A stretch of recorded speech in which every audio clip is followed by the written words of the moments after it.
All right, Psalm 107:20. Psalm 107:20. Here we go. God gave the command. He sent forth his word and healed them. So they were saved, rescued from dying, destruction, or their pits. He did it all by sending forth his word. And we can have the same results by doing the same thing.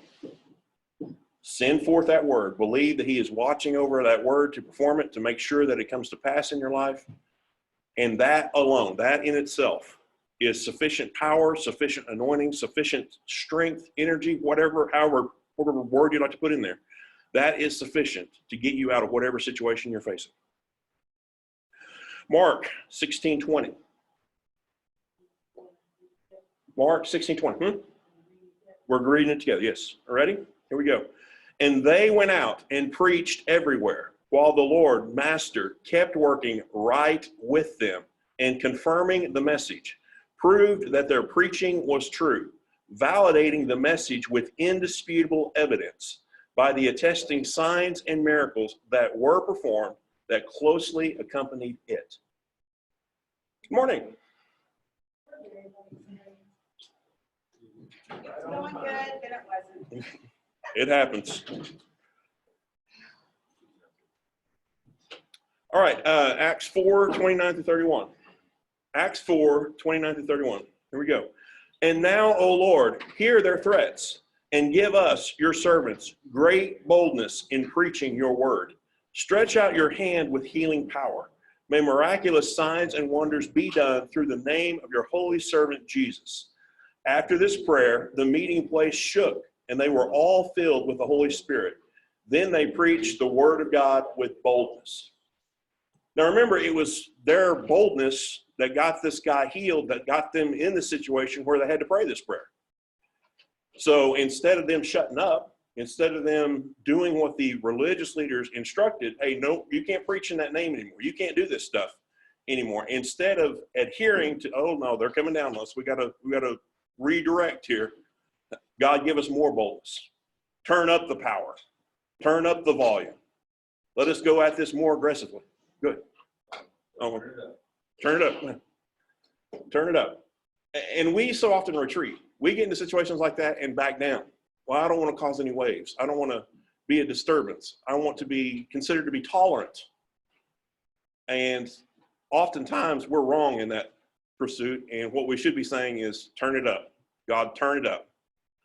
Make us louder. Make us bolder. Back us up with signs and wonders following what we are saying, declaring, attesting to all that it is true. Okay, a couple weeks ago, we talked about the woman with the issue of blood. And here are the passages, if you wanted to look that up. Matthew 9:20-22, Luke 8:43-48, Mark 5:25-34. One of the things we talked about was how that she came up behind Jesus and took herself a healing. She didn't ask. She didn't touch him. She touched his clothes, not him directly. He didn't speak to her. He did later, but she was already healed at the point when he spoke to her. So she didn't consult him at all. She just came up behind him and took herself a healing. And then she was a little scared when he called her on it because he knew something had happened. Oh no, he's going to want this back. I didn't ask him. He's going to want me to give this back to him. No, daughter, be of good cheer. Your faith has made you heal. He just wanted to know what happened. He just wanted to know who had reached out and touched and took themselves a healing. So we started this journey of talking about how to take yourself and that object of taking, what that taking looks like. Last week we read about the beginning of Mark 11:24. So we kind of set the background for it. Let's read that passage again and talk about that briefly, and then we're going to get more into the taking part of it. Mark 11:22-24. Have faith in God, Jesus answered. Last week we talked about that means more than just believe in God. Other versions of that say have the faith of God. That's a mind shift. That's a totally different thing when you realize that you are supposed to operate in the same kind of faith, same level of faith that God operated in and got results every time. So it's a little more significant to have the God kind of faith and not just have generic faith in God. Right. Okay, truly I tell you, if anyone says to this mountain, go throw yourself into the sea, and does not doubt in their heart, but believes that what they say will happen, it will be done for them. And we talked last week about what that means. Don't doubt in your heart. Don't stagger. Don't shilly-shally. The country line dance thing. Don't waver. Once you get locked in, don't go to the right or to the left. That's your answer. That's what you are seeking. You're not going to find an answer if you deviate from what you are setting out to do in any form or fashion. And he talked about going and speaking to the things that you don't want directly. This isn't praying. He didn't say pray to God and ask him to remove it. He said talk to the thing, tell it to leave. Talk to the issue, tell it to go. You have to do that. That's something that you have to do. But you also have to believe that what you say is going to happen. That you have the authority on the earth to make those things happen in your life. Verse 24. Therefore, I tell you, whatever you ask for in prayer, believe that you have received it, and it will be yours. Believe that you have already received it, past tense, and it will be yours. When do you believe that you receive it? When you pray. Not when you have it. Not when you can hold it in your hand, but when you pray. And I've talked in the past about the word, therefore, receive is lambano. We're going to talk about that more in just a minute. But that's where we're going today. I want us, as we go through all these verses and we read other concepts for this believe that you receive thing, put them back into this. Whatever word, whatever phrase we use to describe that receive part, in your mind think, okay, how do I believe that I do that to my thing? Does that make sense? Okay. Let's read this, and then I'll give you two natural examples, then we'll get into the rest of the verses. Other versions of 24. For this reason, I'm telling you, whatever things you ask for in prayer, in accordance with God's will. You shouldn't be asking if you're not sure that it's God's will. You're not ready to ask yet if you're not sure that it's God's will. You need to spend some time on the front end to figure out what God's will is, and then you're ready to believe that whatever you're praying is going to happen because you're already sure that it is his will. Believe with confident trust that you have received them, and they will be given to you. For this reason, I'm telling you, whatever you ask for in prayer, believe, trust, and be confident that it is granted to you, and you will get it. For this reason, I say to you, be believing that you received all that you are praying and asking, and it will happen for you. Be believing, ongoing, present tense. Continue to believe that you've already got your answer, and you will eventually hold, possess, take hold of, see for others to experience that answer. So I tell you to ask for what you want in prayer, and if you believe that you have received those things, then they will be yours. A few more of these, and then we'll get into this a little bit. That is why I tell you to have faith that you have already received whatever you pray for, and it will be yours. Listen to me, you can pray for anything, and if you believe you have it, it's yours. You see the condition on all this? It's not just the praying. What guarantees that you're going to get it? Believing that you already have it. Not that it's coming, that you already have it, that it already belongs to you. And then the NOG, that's why I tell you to have faith that you will have already received whatever you pray for, and it will be yours. Okay, this word for receive, lambano, L-A-M-B-A-N-O. L-A-M-B-A-N-O. Strong's number 2983, if you care to look it up. Strong's, the Strong's Concordance. The number is 2983. And this is for the word Receive. Receive. is this Hebrew? Greek. Greek.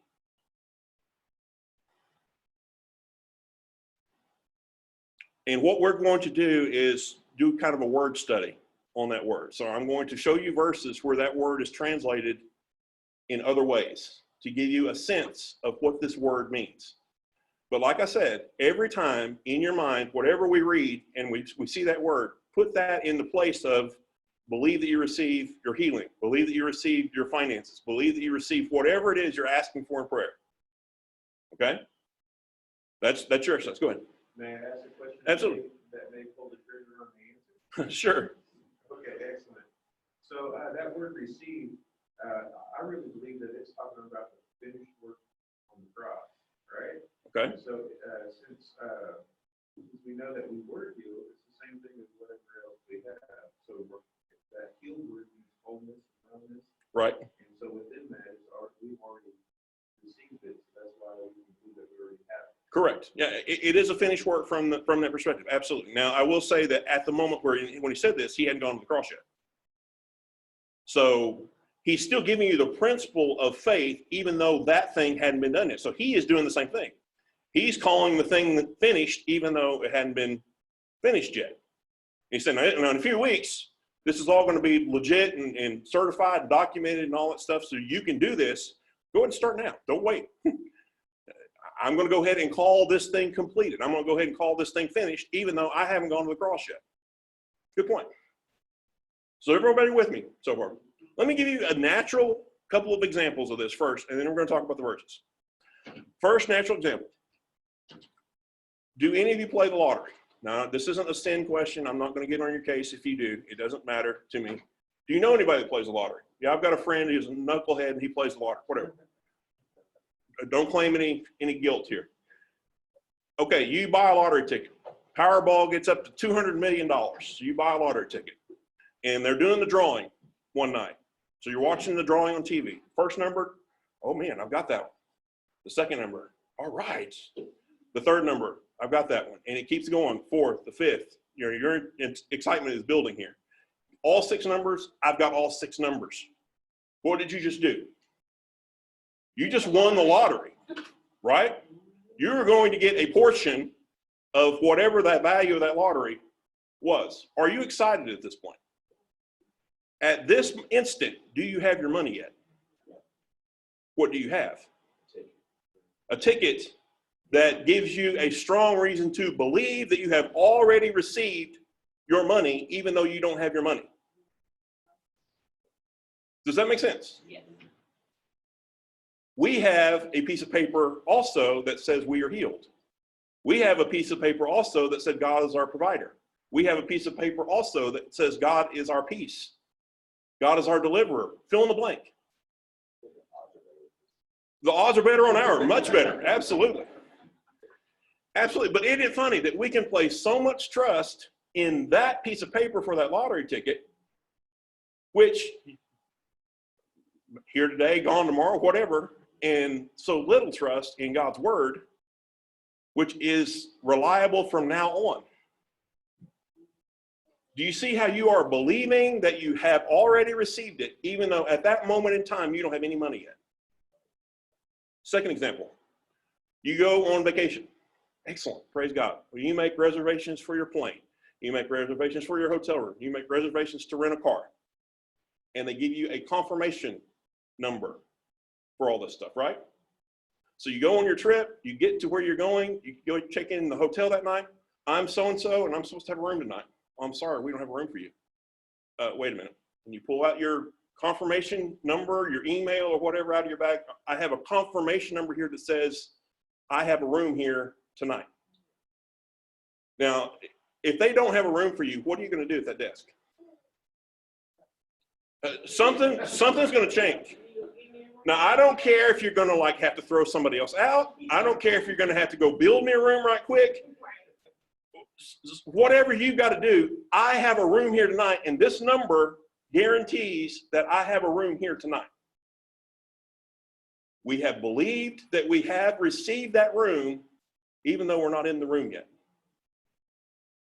All because of a piece of paper with a confirmation number. Are those 2 examples helpful? Yeah. Of how we do this in the natural and think that it's no big deal, but when we get over onto the spiritual side of it, oh, that's crazy. You can't do that.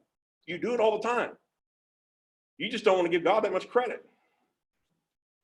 Moving right along. Matthew 5:40. Let's see, all these words in red is this lambano translated differently, used in different contexts. Anyone who wants to sue you and take your shirt, hand over your coat as well. Now, are they metaphysically taking your shirt? Are they spiritually? Are they symbolically? Are they euphemistically? Throw any other adjective that you want to. Are they doing anything other than literally taking your shirt? They're taking your shirt. So believe that you take, just like they're taking your shirt in the courtroom, in that civil case, just like they are physically removing your clothes and taking them unto themselves. That's the way you're supposed to take your healing or whatever it is you're believing for. Matthew 10:38. Those who don't pick up their crosses and follow me aren't worthy of me. Now, I know that's symbolic in what it's saying, but the act is still very natural. Do you have to pick up your cross? You don't literally pick it up on your back, but the idea is you still pick it up. It's symbolic. I get that, but you still have to physically pick it up. You can't pick up your cross by leaving it laying there. You can't pick up your cross by watching it. You can't pick up your cross by looking at it. What do you have to do? Put it up on your shoulder and bear it. Now, I know you don't physically do that, but it's the mentality. You don't physically go grab your healing somewhere either, but the mentality is that's exactly what I'm doing. Pick up your cross, okay? Matthew 13:31 through 33. He told them another parable. The kingdom of heaven is like a mustard seed, which a man took and planted in his field. Now, is this farmer going to do anything other than pick up a handful of seed in his hand and throw that into the ground? Plant that into the ground. Can he just look at it? Can he just think about planting it? I wish you could. That would be wonderful. Farmers would just love that. Oh, I'm just going to think about planting today and all my field will be planted. Awesome. Doesn't work that way. They have to go through the process of taking that seed up into their hand and then doing something with it. Though it's the smallest of all seeds, when it grows, it is the largest of all garden plants, becomes a tree so that the birds come and perch in its branches. He told them still another parable. The kingdom of heaven is like yeast that a woman took and mixed in about 60 pounds of flour until it worked through the whole dough. Okay, this yeast stuff. Can she think about putting that yeast into the bread? It won't get, nothing will happen until she does it. You've got to take that stuff and put it in your fingers and knead and pound and beat and knead. And I don't make bread, so that doesn't, if I'm describing that wrong, forgive my ignorance, but you get the point. I'm gonna just go ahead and say this. If any of you at any point during this process today realize, okay, I know how to do this now. I know how to believe that I receive, believe that I take whatever it is I believe, go ahead and do it. You don't have to wait on any fancy organ music. You don't have to wait on any special time in the service. Go ahead and take it. Let the Holy Spirit do what he wants to do. All right, Matthew 14:19. Matthew 14:19. He directed the people to sit down on the grass, taking the 5 loaves and the 2 fish, and looking up to heaven, he gave thanks and broke the loaves. Then he gave them to the disciples, and the disciples gave them to the people. What did Jesus do here? Take that bread and in his hands, break it. It's not metaphysical. It's not spiritual. It's not symbolic. He is physically doing this. Is this helping? Are you starting to see this word in a different context? That it's not just a religious exercise. You are doing something. I am claiming this unto myself. Think back to that woman. She just took herself a healing. She came up behind him and took that healing. Matthew 16:7 through 10. They started thinking about it among themselves and said, he said this because we forgot to bring bread. Now, how do you bring bread? Don't you actually have to bring it? Carry it, put it in a bag, roll it on a cart, whatever. You've got to do something to bring the bread with you. Jesus knew this and said, you have very little faith. Why are you talking among yourselves about not bringing bread? Do you not yet understand or remember the 5 loaves of bread that fed 5,000 men, or how many baskets were gathered up? Now, how'd they go about gathering baskets? Did they have to physically go pick up a basket? You have to do something. You have to believe that you take it. Or you do not even remember the 7 loaves of bread that fed the 4,000 men. How many baskets full were gathered up again? This word lambano is a pretty big word. It covers a lot of ground. And we so often and so easily look at Mark 11:24 and go, well, that's all just some sort of spiritual exercise. Is it really? That's not how this word is used elsewhere. That's not what this word says or suggests other times when you see it referenced. Matthew 17:24 through 27. When Jesus and the others arrived at Capernaum, the collectors for the temple tax came to Peter and asked, does your teacher pay the temple tax? The collectors of the temple tax. How do they collect taxes? Do you actually have to do something to collect taxes? Yes, he does, Peter answered. After they had returned home, Jesus went up to Peter and asked him, Simon, what do you think? Do the kings of this earth collect taxes and fees from their own people or from foreigners? Whoops. Peter answered, from foreigners, Jesus replied. Then their own people don't have to pay. But we don't want to cause trouble. So go cast a line into the lake and pull out the first fish you hook. Open its mouth and you will find a coin. Use it to pay your taxes and mine. So not only are you going to have a great fishing trip, you're going to catch a fish that has gold coins in its mouth. Sign me up for that. I don't even like fishing, but sign me up for that. Use that coin. Go take that coin and give it to the tax collectors for mine and your taxes so that we don't tick them off. Matthew 20, 9 through 15. Matthew 20, 9 through 15. The workers who were hired about 5 in the afternoon came and each received a denarius. Now, for those of you that know this parable, what's happening here? They go work all day, and at the end of the day, they come back to the boss, and he gives them their money. He's giving them their day's pay. It's a cash in this case, as so many of these day-by-day operations are. Go ahead. That word. Denarius? No, they hired the workers, but some were hired later in the day. Yes. We read that later in the passage, yeah. Okay. Yeah. And they get upset about the fact that Yeah. So, they all agreed right. to work for whatever it was they were promised to work for. So those came who were hired first. They expected to receive more. That kind of makes sense. Okay, you just paid them and they just worked a little while, the same amount that you're giving me, even though I agreed to work for that. Anyway, but each of them also received a denarius. When they received it, they began to grumble against the landowner. These who were hired last worked only 1 hour. They said, you made them equal to us who have borne the burden and work in the heat of the day. But he answered each one of them, am I not being unfair to you? I am not being unfair to you, friend. Didn't you agree to work for a denarius? Take your pay and go. I want to give the ones who was hired last the same as I gave you. Don't I have the right to do what I want with my own money, or are you envious because I'm generous? Go ahead. Yeah, I just wanted to bring a good point out as far as this passage was written. This is symbolic or parallel to the kingdom of heaven.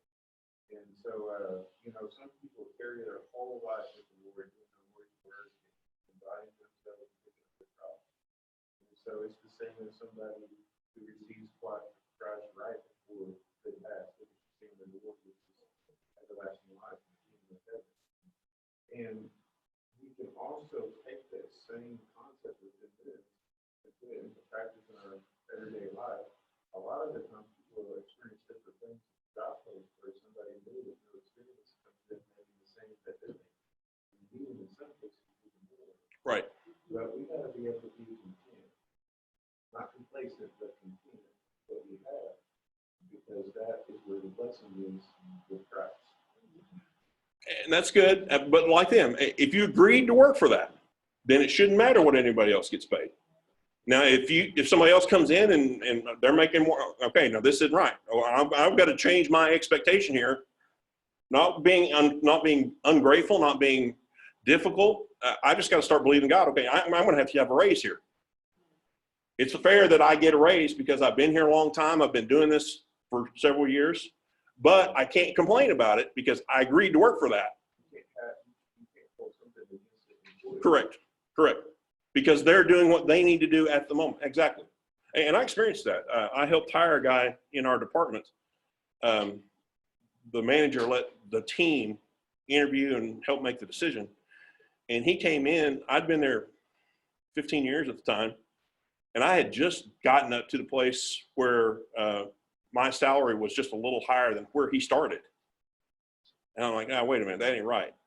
But then I was reminded of this, and it's like, I agreed to work for that. That was probably a bad decision on my part, but I agreed to do it. So I can't get upset here. I can't get bent out of shape about this particular transaction. Okay, God, you've seen this. You've seen how this played out. I think I'm doing what you told me to do. So I expect you to be the compensator here, you to fix this, you to make it right. Anyway, the idea of receiving your paycheck at the end of the day, taking your paycheck. Do you have any problems taking your paycheck? And you think, you believe, you assume that that check is good, even though you don't have any of the money yet, until you get to the bank and actually get the money for it, right? You've assumed you've been paid. You're assuming that check is gonna cash and not bounce. Anyway, Matthew 21, 33 through 39. Listen to another parable. There's a landowner who planted a vineyard. He put a wall around it, dug a winepress in it, built a watchtower. Then he rented the vineyard to some farmers and moved to another place. When the harvest time approached, he sent his servants to the tenants to collect his fruit. Now, what are they doing? They still owed him money for this rental of the use of this land each period of time. So they went to collect the money. The tenants seized his servants. That sounds pretty physical. This isn't we're just going to give you a check translation. This is a little more violent. This is a little more aggressive than just them giving you a check. They beat one, killed another, and stoned a third. Wow. That's a rough payday. Then he sent other servants to them, more than the first time. The tenants treated them the same way. Last of all, he sent his son to them. They will respect my son, he said. But when the tenants saw the son, they said to each other, this is the heir. Come, let's kill him and take his inheritance. So they took him and threw him out of the vineyard and killed him. Now, did they just take him metaphysically? They grabbed him and threw him out of the vineyard and then killed him.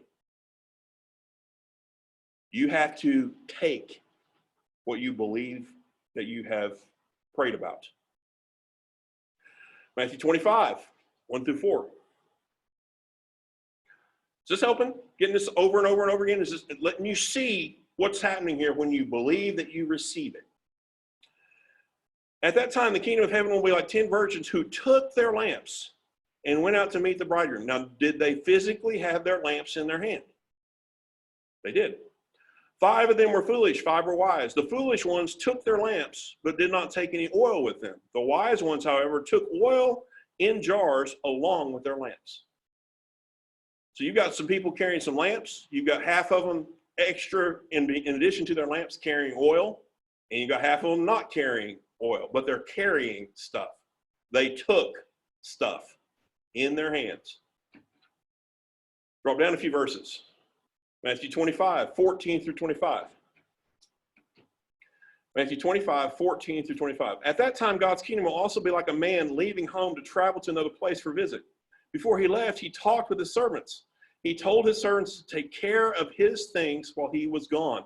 He decided how much each servant would be able to care for. The man gave one servant 5 bags of money. He gave another servant 2 bags. He gave a third servant 1 bag. Then he left. The servant who got 5 bags went quickly to invest the money. Now, did he actually have this in his hand? He took the bag of money that he was given in his hand and went out and did something with it. Those 5 bags of money earned 5 more. It was at the same time, it was the same with the servant who had 2 bags. That servant invested the money and earned 2 more. But the servant who got 1 bag of money went away and dug a hole in the ground. Then he hid his master's money in the hole. After a long time, the master came home. He asked the servants what they did with his money. The servant who got 5 bags brought that amount and 5 more bags of money to the master. The servant said, Master, you trusted me to care for 5 bags of money. I used them to earn 5 more. The master answered, you did right. You are a good servant who can be trusted. You did well with that small amount of money. So I will let you care for much greater things. Come and share my happiness with me. Then the servant who got 2 bags of money came to the master. The servant said, Master, you gave me 2 bags of money to care for. So I used your 2 bags to earn 2 more. The master answered, you did right. You're a good servant who can be trusted. You did well with a small amount of money, so I will let you care for much greater things. Come and share my happiness with me. Then the servant who got 1 bag of money came to the master. The servant said, Master, I knew you were a very hard man. You harvest what you did not plant. You gather crops where you did not put any seed. So I was afraid. I went and hid your money in the ground. Here is the 1 bag of money you gave me. While they're, that was the end of that one. The story goes on. The master gets upset at the servant and kicks him out, gives him the 1 bag to the guy that has 10 now. Anyway, they had the money in their hands. They got the money in their hands. They physically had it. Lambano. Matthew 26 and 27. While they're eating, Jesus took bread, and when he had given thanks, he broke it, gave it to the disciples, saying, take and eat. This is my body. Then he took a cup, and when he had given thanks, he gave it to them, saying, drink from it, all of you. Did he have to physically do those things? Matthew 26:52. Matthew 26:52. Then Jesus said to him, put your sword back into its place, for all who draw the sword will die by the sword. Well, what's he talking about here? Peter in the garden cutting off the ear of the high priest Malchus. Peter's trying to defend Jesus. We'll talk about that miracle later, but Peter was trying to fulfill his promise. Look, I'll die with you. I'm not going to leave your side here at all. I'm ready to die with you. And Jesus said, you're going to deny me 3 times tonight. Oh, no, never. Well, you're arguing with the Lord. That's another message. I don't want to get into that right now, but all sorts of issues with that. But the point of this is Peter took his sword out of its sheath, cut this dude's ear off, and he's ready to fight. This is physical. This is literal. This is action. This isn't a metaphysical exercise. Pulled that sword out by the handle and is flinging it. Now, he's not a soldier, so I don't figure he was aiming for that guy's ear. I figure he missed. He was actually aiming for his head. But he was still doing something physically with a sword. Matthew 27:6 and then 9. 27:6 and then skip down to verse 9. The chief priest picked up the silver pieces and said, according to the law, it's not right for us to put this money in the treasury. Now, what had happened? Judas had denied Jesus for the 30 pieces of silver. And after this whole event of the trial and all this stuff started, Judas realizes, oh man, I messed up. So he goes back to them and says, I don't want to do this anymore. I want this done. Here's your money back. And he threw the money in the floor. So he threw the 30 pieces of silver down, and it says here they picked up the silver pieces. Did they reach down with their hands and their fingers and pick this up? Okay. According to the law, it's not right to put this money in the treasury. Since it was used to pay for someone's life, it's unclean. This fulfilled the words of Jeremiah the prophet. And I took the 30 pieces of silver, the price for one whose price had been set by some of the Israelites. Did Judas actually receive the 30 pieces of silver? Did he take it in his hands? He did. He regretted it later, but he still did the act of taking. And then the priest did the act of trying to pick it up off the floor and then figure out what they're going to do with it. Matthew 27:30. Matthew 27:30. They spat on him and grabbed the stick and beat him on the head with it. Now, this is the way that the soldiers or the chief priest, whichever, the temple guard, I'm not sure who was actually doing this, but they were rough handling Jesus as this whole trial and crucifixion thing started. They're not being very kind to him. They're not being very pleasant to him. You would say that his civil rights are being violated in the course of him being handled, but they didn't care. So in the process of this, as a further act of humiliation, they grabbed a stick, took a stick, and beat him over the head with the stick. Yeah, I noticed that what we're doing is we're talking about the bird, right? It's the action, and there is a certain place of things, the bird is action. And so stack beat is also birds, right? Right. But it's not from Lambano. So going back to what we're originally studying on here and believe that we have received it, right? So that belief, man, that a lot of the time people aren't able to get enough teaching on understanding what faith is Right. and what believing is. Right. Because believing is the walking in the faith. Yes. So we have faith. So a lot of people believe that God exists, right? But they're not believing. Correct.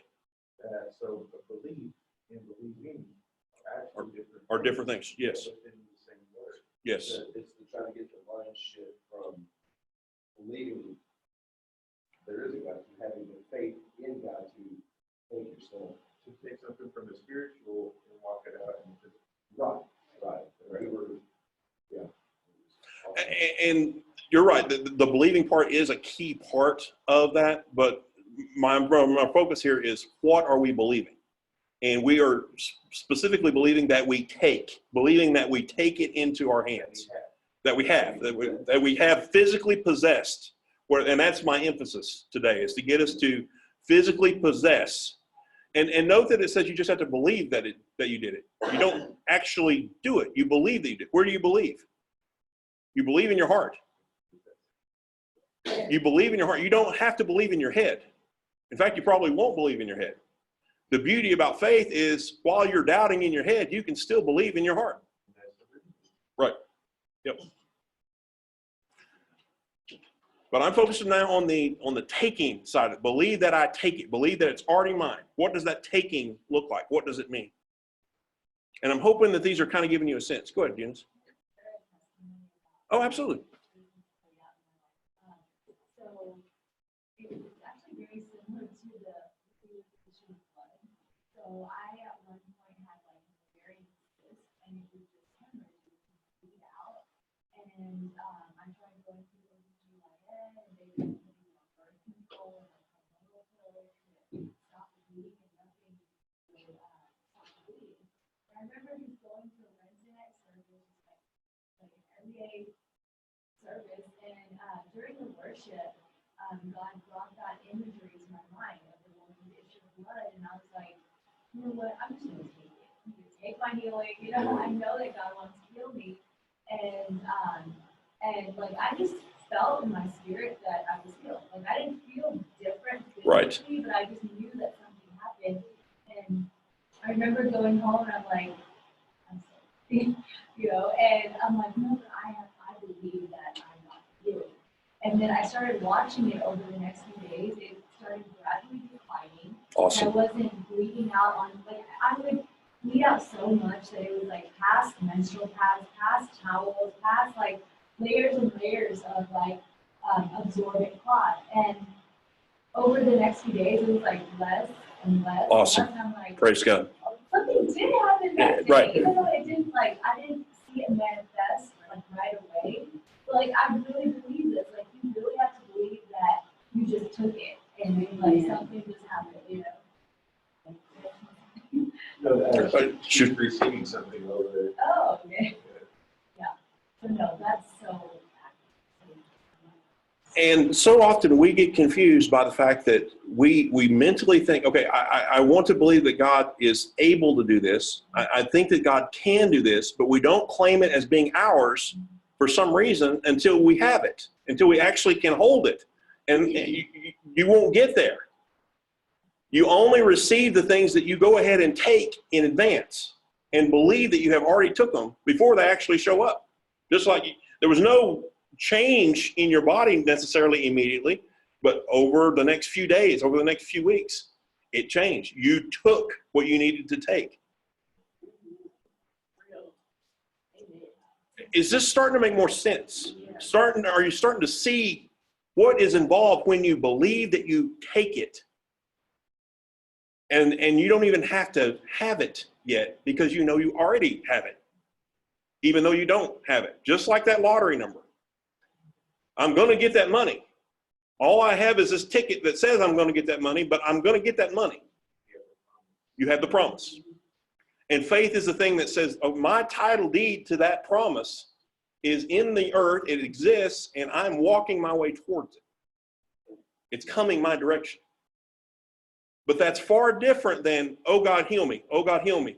Oh God, heal me. Oh God, heal me. Oh God, heal me. And you get in the next prayer line, oh God, heal me. Oh God. At what point are you going to believe that it's yours? And if you say, I'm not going to believe it until I actually can have it, you're never going to get it. You have to believe before you see. When we say, well, seeing is believing, there's no point in believing if you can already see it. It's too late for believing. You can already see it. You don't need to believe. And like that verse is sacred evidence of things that you can't see. So like faith is your evidence. You don't need to actually see it. Like you have that faith, you have to believe that. That's all the evidence. And what faith you talking about? Believing that you have already taken it. I went and I grabbed whatever belongs to me, and it is mine now. And I don't know how it's going to play out. I don't know how it's going to manifest itself to me, but it belongs to me as of this moment. And it's just a matter of time before everybody else agrees with it. Everyone good? I'm feeling good about this. Yeah. Very good. We still have a bunch of verses to go over, so let's go at this. I feel like something's changing in the room right now. In the spirit of belief. Belief, faith, somebody's taking hold of something. Go ahead and take it. It's yours. Go ahead and take it. You don't have to wait on me to give you a special opportunity. When you get convinced, I can take this now, take it. In Jesus' name, it's yours. Matthew 27:48. Quickly, one of them ran and got a sponge. He filled the sponge with sour wine, tied the sponge to a stick, used the stick to give the sponge to Jesus to get a drink from it. Could he think about getting that sponge? He could think about it. Would that help? Would the verse have been written if he'd have just thought about getting the sponge? He had to go grab the sponge from somewhere, fill it with the wine or the vinegar or whatever it was, stick it up on the stick and give it to Jesus. Verse 59. 27:59. And Joseph, having got the body, wrapped it in a clean linen cloth. Joseph had to actually touch that body. Actually had to go grab that body. He couldn't just think about grabbing it, wrapping it in the cloth, and then burying it. He had to actually do it. 28:15. Matthew 28:15. So the police accepted the bribe and said what they were told to. The story spread widely among the Jews and still believed by them to this very day. The police, and that's kind of funny to me, the police accepted the bribe. What bribe was it?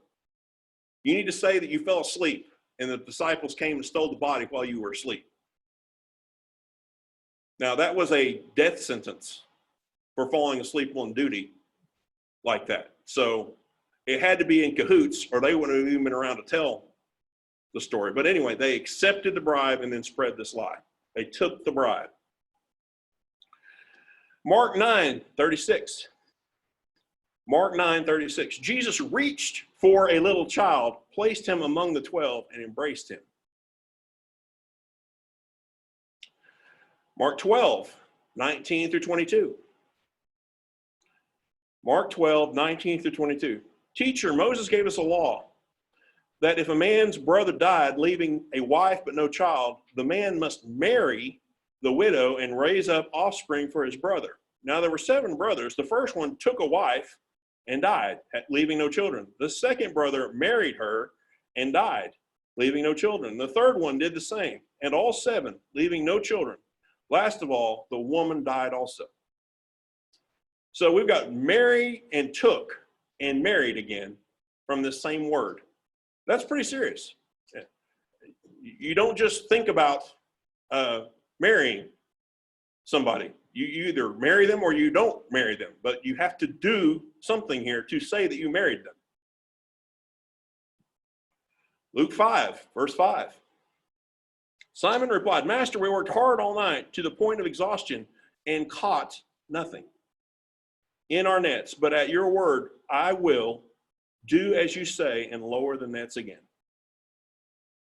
Caught nothing. Is catching fish physical? Is lowering the nets physical? 6:4. Don't you remember how he went into the house of God and took the sacred bread of the presence, which you may recall only the priests were lawfully permitted to eat? Remember that he not only ate it, but he gave also to his companions. Now, what's this talking about? When David was out on a military campaign and all of his guys were hungry, their food supply had been cut off. So what does he do? He goes into the temple, the tabernacle, whatever it was at that time, takes the bread off the altar, the holy showbread, which he wasn't supposed to do, took that bread off the altar, broke it, and gave it to his guys to eat. That's what Jesus is referencing here. He had to physically take that bread off of that altar and do something with it. 9:38 and 39. A man from the crowd shouted for help. Teacher, I beg you to look at my son because he's my only child. And a spirit seizes him, and suddenly he cries out, and it throws him into the convulsion so that he foams at the mouth. And only with great difficulty does it leave him, mauling and bruising him as it leaves. So this thing seized him. Make me dizzy just doing that. Seized him. Physical. Very definite. Very intentional. Not accidental, not coincidental. Go ahead. I don't want to sidetrack because I know you're talking about there's often like that. It's a very physical action. And you want to receive a miracle or healing. And I also want to just like add to that. Like I noticed that a lot of times when there's healings and miracles in the Bible, there's active obedience that's required. Right. Like when Elijah, like needing to go dip in the water. Like sometimes God will ask you to do some really weird things like what does that have to do with my healing, you know? And because of that obedience, like that's what brought healing. Right.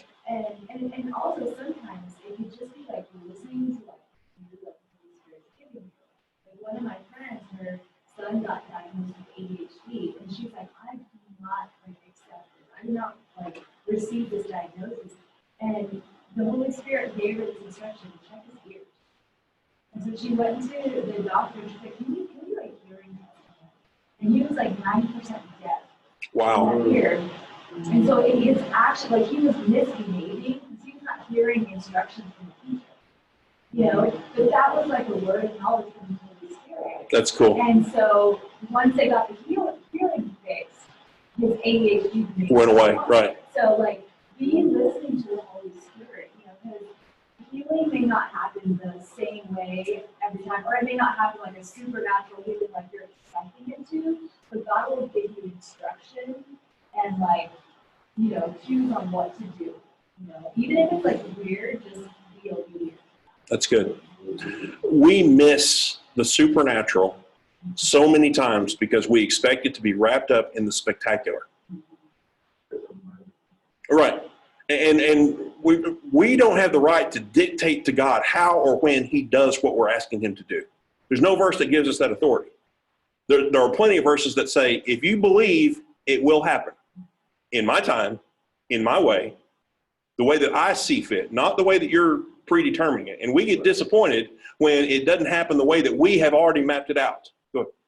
So that is kind of how I was with tongues. Because I thought tongues would just come over you. You thought you'd be possessed. And then you just speak Right. the whole language. Well, I have now received Right. my spirit language because somebody sat down and explained it Right. in layman's terms Right. instead of, you know, like, I don't know, but I didn't know, didn't practice, and it God gives it to you, not just smack, Right. you know.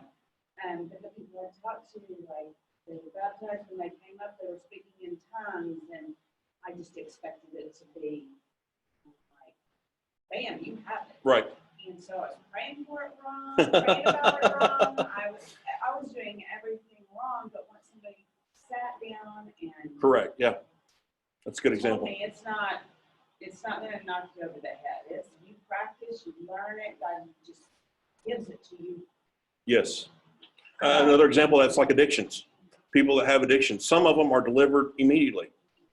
Some of them, God says, okay, you need to get in this group and pair up with somebody, be an accountability partner or something. There's a procedure you need to go through.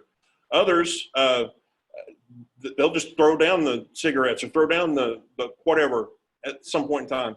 You can't base your experience on what somebody else did. Only the fact that God did it. Always saying what works for you might not work. Right. And as creative as God is and original as God is, I'm going to say it probably won't work for you. Because he's not a cookie cutter. He doesn't have to just do one thing for everybody.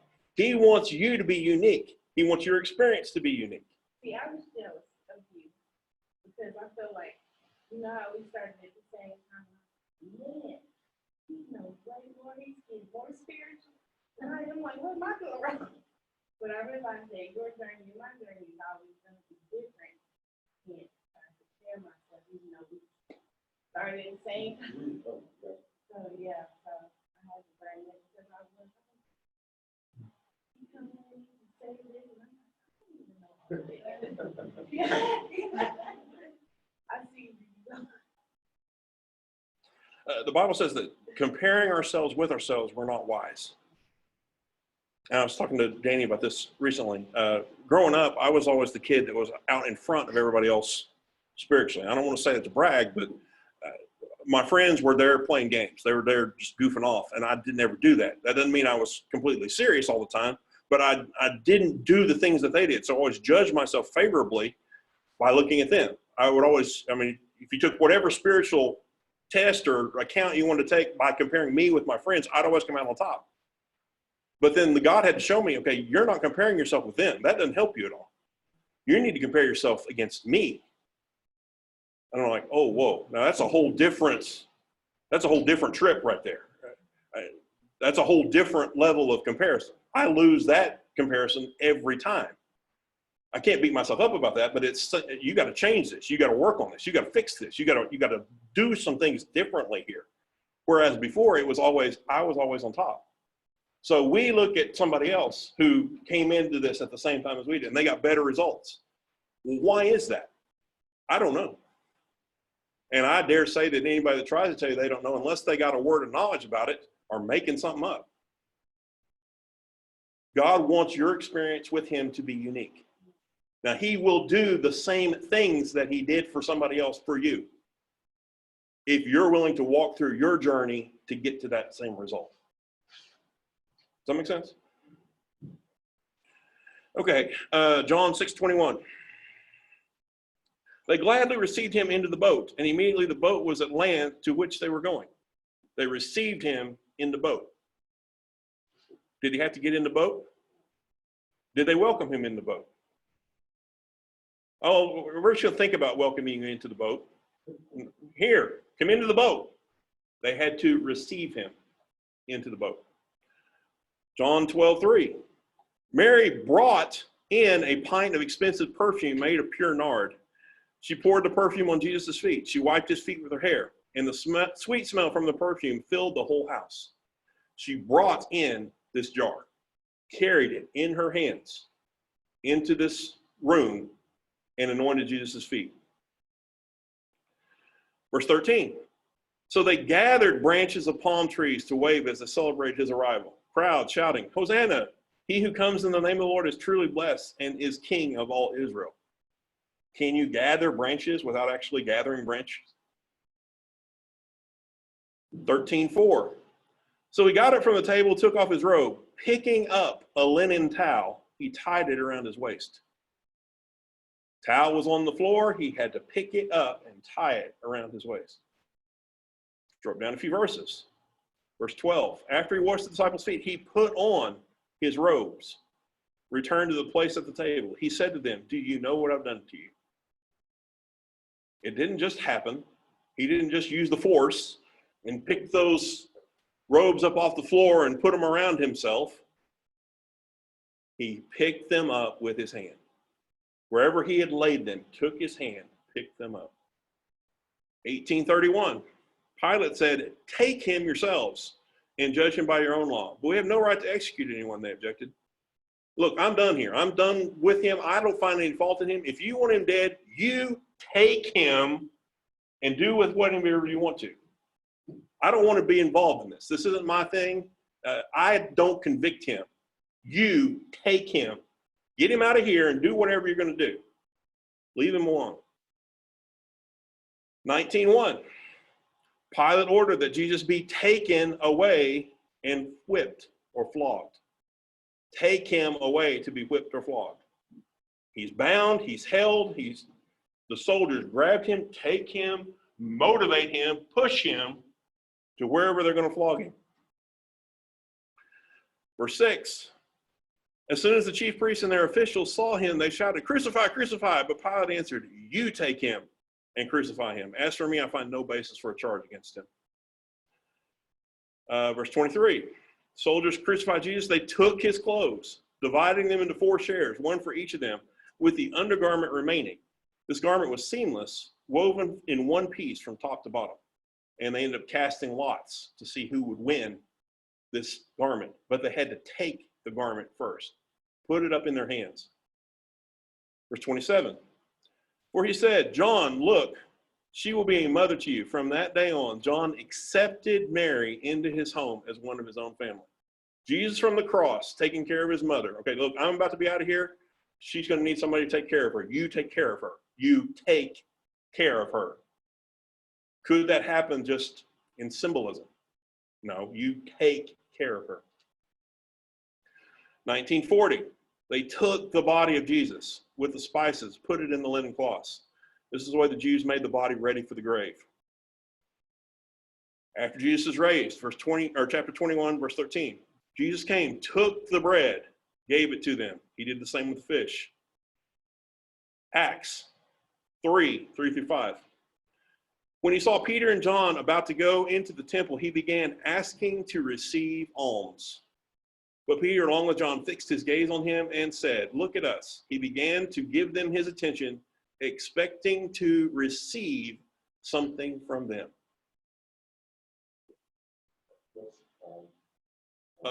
Money, coins. Few questions I have to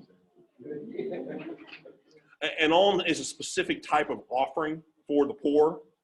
But what they're talking about is expecting to receive this offering or expecting to receive coins, money that you would normally give the poor. So they were expecting to think about receiving money. No, he had his hands out ready to receive money. Acts 9:19, and received meat and was strengthened. So was Saul certain days with the disciples which were at Damascus. Now what happened here? This is just after Saul got converted to Paul on the Damascus road, and he was blind for 3 days. He also didn't eat for 3 days. When Ananias came to pray for him, he prayed for him, and then God began to show him what all he was going to suffer. And shortly after that, it says he received meat and was strengthened. So he ate some meat and was strengthened. Do you get strengthened by meat without actually eating it? Does the idea of meat strengthen you? I wish that it worked like that, because that'd be a great diet, but it doesn't work like that for me. Now, if you figured out something else, we need to talk later. But okay. Verse 25.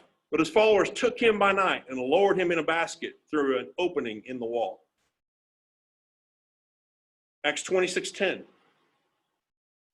That's what I did in Jerusalem. By the authority I received from the chief priests, I locked many Christians in prison. I voted to have them killed every time a vote was taken.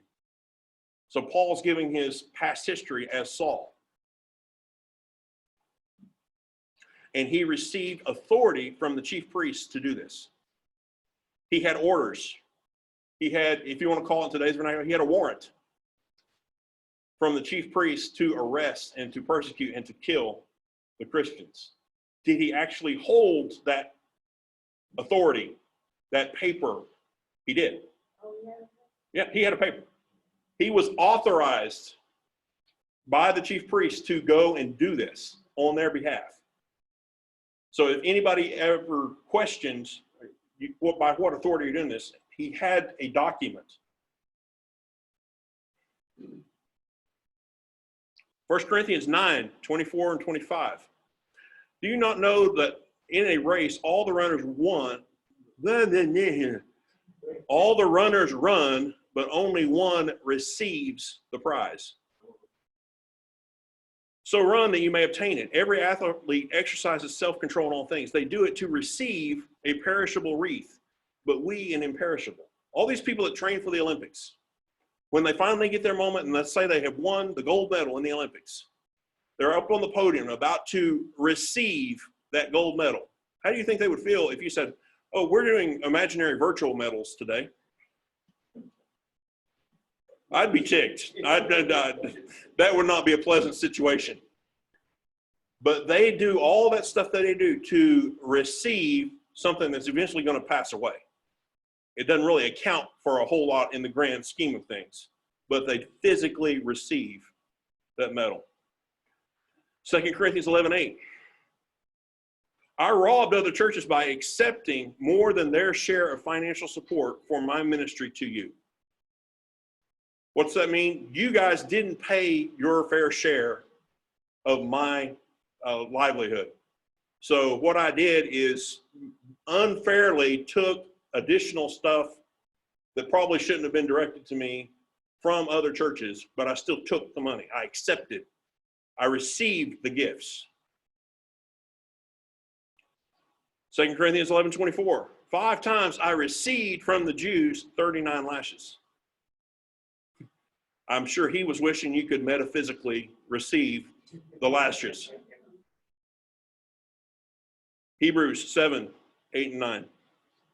Hebrews 7, 8, and 9. In one case, those who are mortal collect the tenth. In the other case, the one who collects has testimony in Scripture that he lives. And through Abraham, even Levi, who collects the tenth, has paid a tenth, so to speak. Now, this is talking about how Jesus has set himself up as the chief priest forever in the order of Melchizedek. And then he paid, even though he wasn't in the order of Levi, he came from the tribe of Judah. So he paid tithes before he was ever on the scene through Abraham, before all that ever came to play. That's what this is actually saying. But my point here today is they collect the tithes. They collect the money. They receive the money. You actually had to do a physical transaction before that money is moved and put in the right place. 19:9. When Moses had proclaimed every command of the law to all the people, he took the blood of the calves, together with the water, scarlet wool, branches of hyssop, sprinkled the scroll and all the people. Going back to when Moses anointed the tabernacle, what did he do? He took the blood, he picked it up out of the jar, on the brush, and flipped it, anointed it, splashed it, whatever he did. If you think about all that stuff that they did, all that blood and all the sacrifices, that place is a mess. I mean, blood all over the thing. Taking this perfectly nice gold tabernacle and temple and all these expensive and exotic woods and just flung blood all over the place. I'm like, oh, dear Lord, but that's what he told them to do. So, okay, fine. Glad you're God and not me. I know, sacrifice of animals and slaughter.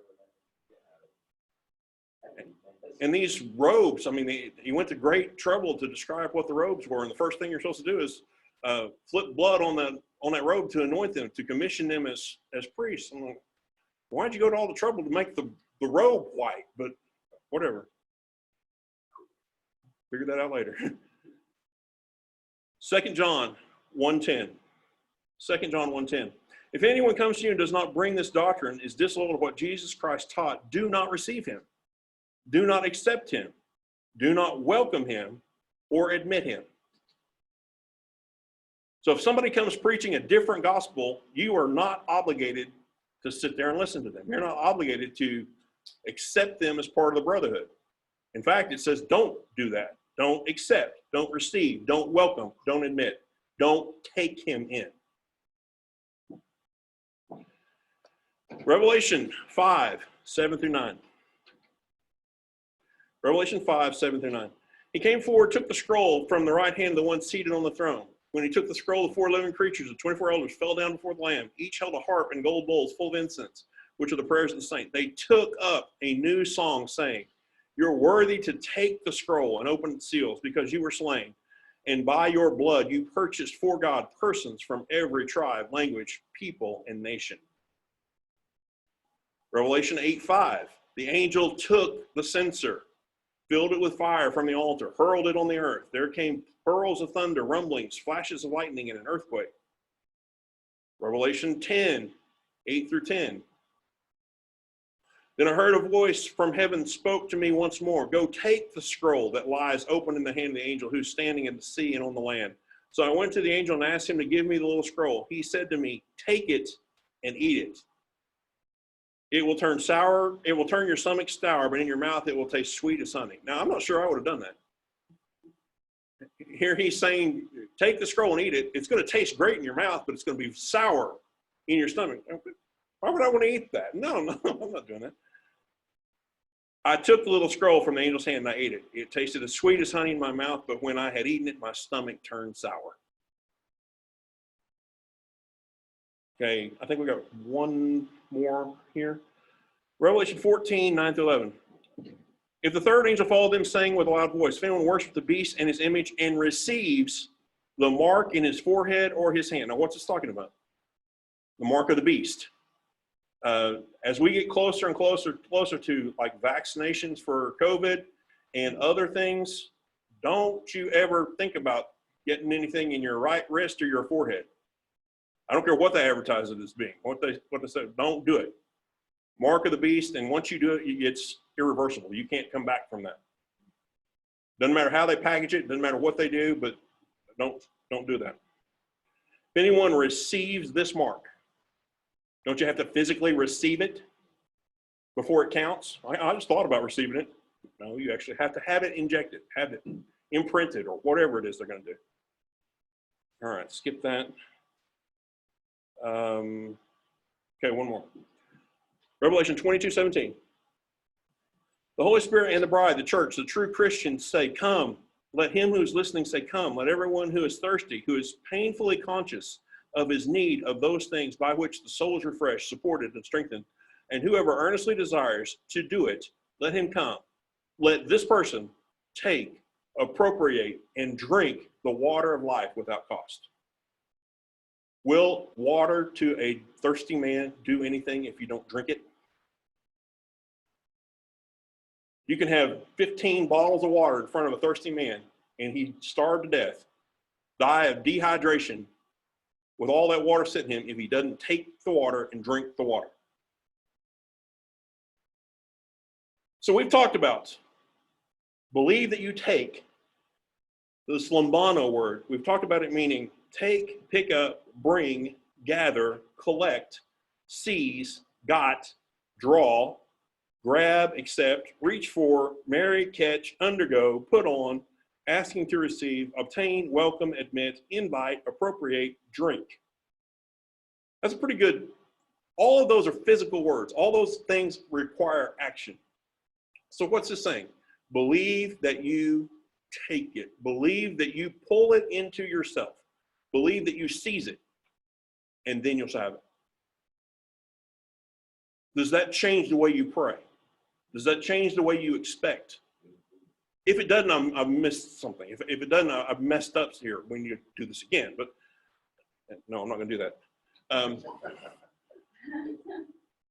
But I'm hoping the intent here was that you see that word used in other contexts. And now you realize, okay, when I pray, at the moment that I'm praying, I've got to believe in my heart that I am pulling this thing into myself and that I have it from that point forward, whether or not I actually have it. Is everyone good with that? Okay, my favorite use of the word lambano is one that we probably hadn't really thought about a whole lot, but it's fantastic in my opinion. Hebrews 4:16. Hebrews 4:16. Let us therefore with privilege approach the throne of grace, that is the throne of God's gracious favor, with confidence and without fear, so that we may receive. Now other versions, and we're going to read a couple others, obtain. Obtain what? Mercy for our failures and find his amazing grace to help in time of need, an appropriate blessing coming at just the right moment. Come boldly to the throne of grace that you may obtain, receive mercy, and find grace to help in time of need. We've probably all heard that verse. Have you ever gotten the sense of it that you're supposed to go in there and take it? That's what this is saying. The same word. Go in there and receive it, and the translators didn't have the guts to say it. They didn't have the guts to go ahead and say, go in there and take it. Go in there and seize it. That's what God's offering to you. You're not being rude. You're not being arrogant. You're going in there boldly, and you're taking what he so willingly wants to give you. It's not just a matter of, oh God, would you please help me? God, you said you would help me, so I'm going to take my help. I'm going to take my anointing. I'm going to take my touch. I'm going to take my blessing.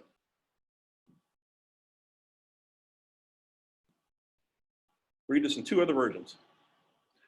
So let us come boldly to the very throne of God and stay there to receive, to take, to seize, to apprehend his mercy and find grace to help us in our times of need. And then this last one, I really like this. Oh, there's 2 more, but the last one is good. So let us walk right up to him and get what he is so ready to give. Take the mercy. Accept the help. Do we think like that with God sometimes? That I'm going to go in there and take it. No, we leave all the responsibility on God. Well, if God chooses to give it to me, then maybe I'll walk out with something. Maybe I'll get something. And what he's saying to you is, I have given it to you. Go in and take it. You know, for someone who's passive, that seems totally seems totally out of place for them to be aggressive, I guess, to go there and decide, take that. But it says it right there. And you have to understand this word before you get what this is saying. Because in most versions it says just obtain. Maybe he'll give it to you, maybe he won't. No, you go in and take it. It's yours. It belongs to you. It sounds aggressive. Imagine as a parent. It just sounds aggressive. Danny's not aggressive. I'm not aggressive, I'm very passive, so it just seems aggressive, but putting it like that, like, God is, like, take it, this is what I'm giving. And that's what the mind, that's the change of mind, of the thinking, the change of thinking that is taking place, that he wants you to. Right. As a parent, you have food in your refrigerator. At what point do your kids have to stop asking you if they can get something out of the refrigerator? They never have to. Well, at some point their age, you might want to say, okay, I don't want you in the refrigerator yet, because you might grab something that you don't need to be messing with. But when they get of whatever age, and you think, okay, there's nothing in there that you can do that's going to hurt you or me or anybody else, so feel free to get whatever you want to out of the refrigerator. Do they have to ask you? Kids been out of your house for 20 years, and they come back to your house to visit one day. Do they have to ask you before they get in the refrigerator? Why? You gave it to them. It's theirs. It belongs to them just as much as it belongs to you. God's got a refrigerator full of stuff. And he's given it to you. And he does not expect you to ask. He expects you to just go in there, open the refrigerator, and help yourself. Let's read 2 more of these. So now we come freely and boldly to where love is enthroned. I like that. To where love is enthroned. To receive mercy's kiss. Okay, let's say it right. To take mercy's kiss. To seize mercy's kiss.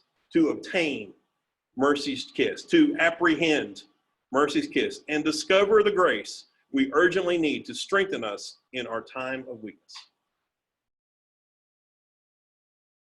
Is that good? Does that just feel good to you? That God has so set this thing up that he expects me to boldly come into his throne room and take whatever it is I need.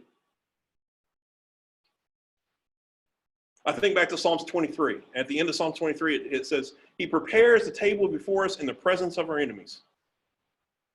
Do you have to ask to sit down at that table? Where is that table? It's in the presence of our enemies. So it's on the earth. It's not in heaven.